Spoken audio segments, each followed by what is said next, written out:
Halo rekan-rekan semuanya, selamat beraktivitas. Semoga panjenengan semuanya tetap diberikan kelancaran rezeki oleh Tuhan Yang Maha Kuasa. Oke teman-teman, pada kesempatan kali ini saya sedang berada di kebun. Ini sedang melanjutkan pekerjaan pemberian kohe. Tapi saya kali ini mengaplikasikan kohe sapi perah teman-teman, karena yang kemarin itu kohe kambingnya sudah habis. Dan kali ini saya melanjutkan dengan pemberian atau aplikasi kohe sapi perah. Kali ini saya mendapatkan kohe sapi dari adik saya sendiri. Dia sebagai pelaku atau peternak sapi perah, dan kebetulan kohenya banyak sekali, jadi saya ambil teman-teman. Kali ini saya seperti biasanya saya angkut sendiri, cuman tetap dibantu oleh rekan saya. Nah teman-teman, ada beberapa hal yang perlu saya sampaikan, bahwasanya terkait dengan proses penanaman alpukat. Ada yang memakai jarak tanam rapat, ada yang memakai jarak longgar. Sebenarnya seperti itu tergantung para pekebunnya sendiri teman-teman. Kalau menurut saya pribadi, yang ada itu hanya jarak minimal. Untuk jarak idealnya itu enggak ada. Saya di sini menerapkan jarak tanam 4 meter kali 5 meter, dan sudah terbukti efektif. Usia 3 tahun, 4 tahun, 5 tahun sudah berproduksi alias berbuah, dan buahnya bisa untuk kebutuhan dapur teman-teman. Jadi seperti itulah. Ada rekan-rekan yang memakai jarak tanam itu 6 meter kali 7 meter. Ya sebenarnya tergantung para pekebunnya sendiri juga rekan-rekan. Kalau toh misalnya kita punya lahan yang luas, itu enggak masalah. Kalau kita sebagai pekebun kecil, sebaiknya kita memakai jarak tanam yang ya rapat teman-teman. Kesimpulannya seperti ini teman-teman. Kalau toh kita menerapkan jarak tanam ideal, misalkan 7 meter kali 6 meter, itu pun toh nantinya juga akan berhimpitan alias gandeng atau tempuk istilah Jawanya. Jadi kalau patokan jarak seperti itu tidak bisa dikatakan sebagai patokan awal teman-teman. Coba panjenengan bayangkan, kalaupun toh panjenengan semuanya memakai patokan jarak tanam alpukat itu 6 meter kali 7 meter, itu pun nanti juga tidak akan berguna teman-teman, jikalau pohon atau tanaman alpukat panjenengan itu usianya 10 tahun ke atas. Tanaman alpukat yang usianya 10 tahun ke atas itu setidaknya akan membutuhkan ruang atau jarak pohon satu ke pohon lainnya itu 10 hingga 15 meter. Asumsikan saja seperti itu rekan-rekan.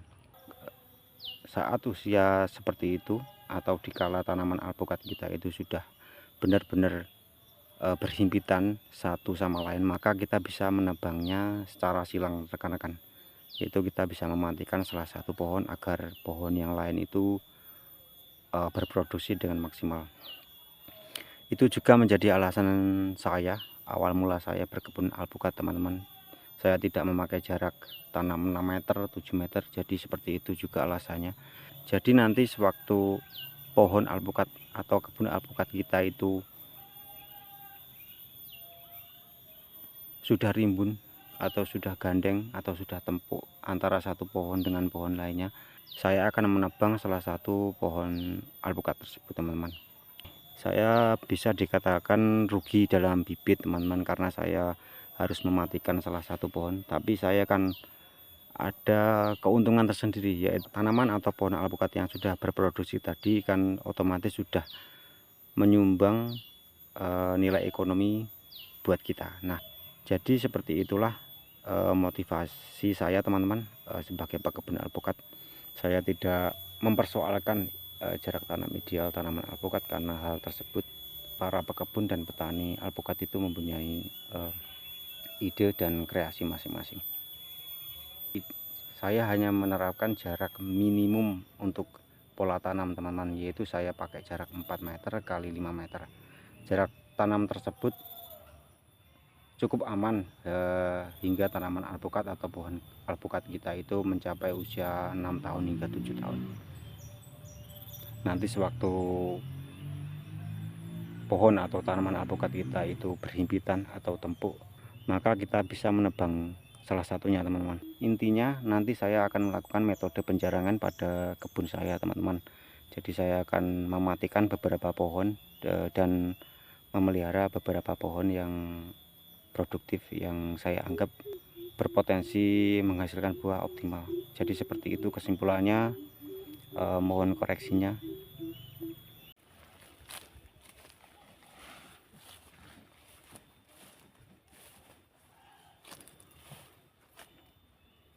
Oke teman-teman, saya melanjutkan aplikasi pemberian kohe. Ini saya angkut sendiri, teman-teman. Tapi untuk yang di kebun sini saya titipkan buat itu rekan kerja saya. Saya merawat kebun alpukat saya yang ada di belakang rumah dan fokus untuk pembesaran tanaman-tanaman yang ada di rumah, teman-teman. Jadi nantinya saya kasih 2 gerobak untuk 1 pohon alpukat.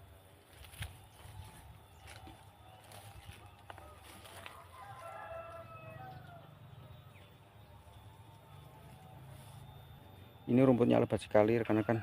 Nanti sekalian dipangkas buat mulsa atau sebagai pupuk. Ini buah-buahnya masih ada beberapa, teman-teman. Kemarin udah saya panen 2 kali, ada yang 2 kali, ada yang 3 kali, dan ini masih ada gemberandul. Ini alpukat miki. Usia pohonnya yang ini 4 tahun. Ini masih kecil-kecil, jadi buahnya itu enggak kompak, teman-teman. Ada yang sudah panen, ada yang masih kecil. Masih cukup banyak.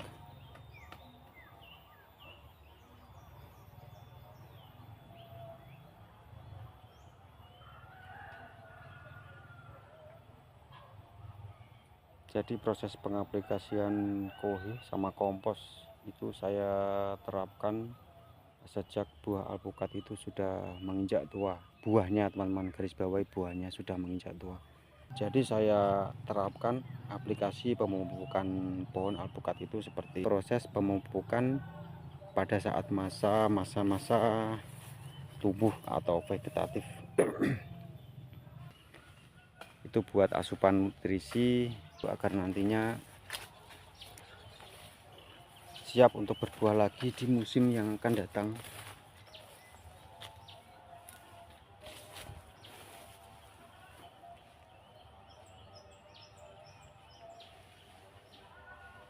Ini jaraknya rapat-rapat, teman-teman. Saya pakai jarak 4 meter. Sudah berbuah cukup lumayan, bisa untuk beli bumbu di dapur, teman-teman. Kebun alpukat ini sudah berproduksi 2 kali, teman-teman, 2 musim, tahun ini dan tahun lalu. Buahnya cukup lebat, lumayan. Jarak tanamnya rapat, teman-teman. Nanti sewaktu tanaman ini sudah besar atau rimbun, bisa dipangkas atau ditebang. Nah, tadi di video awal sempat saya singgung tentang jarak tanam untuk pohon alpukat seperti ini, teman-teman. Ini suatu misal untuk tanaman alpukat yang ada di kebun saya ini 4 tahun, umurnya 4 tahun seperti ini. Ini kan belum berhimpitan. Antara tajuk yang sini dan yang sini ini belum tempuk alias gandeng. Nanti misalnya suatu saat antara satu pohon yang ini dengan yang ini bergandengan alias tempuk, otomatis kan sinar matahari itu nggak bisa masuk ke dalam batang, teman-teman. Jadi harus saya matikan salah satu pohon. Jadi seperti ini, Yang ini nanti tetap saya pelihara, yang ini nanti saya potong atau saya matikan, yang situ saya pelihara. Dan nanti seperti itulah seterusnya teman-teman.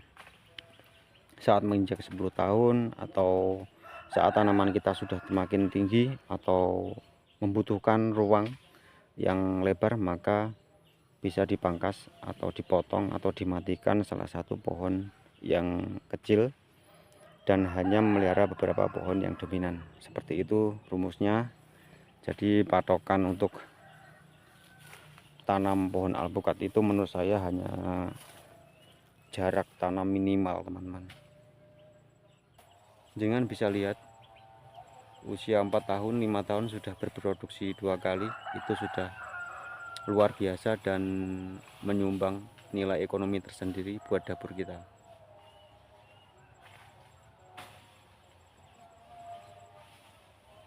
Nah teman-teman, nanti saya akan update lagi beberapa trik atau metode pruning pangkas ranting atau cabang alpukat seusai pohon alpukat berbuah. Nah proses pruning atau pengurangan ranting pada tanaman alpukat seusai berbuah itu juga sangat penting, karena itu nanti akan berpengaruh terhadap proses produktivitas pohon alpukat kita di musim yang akan datang.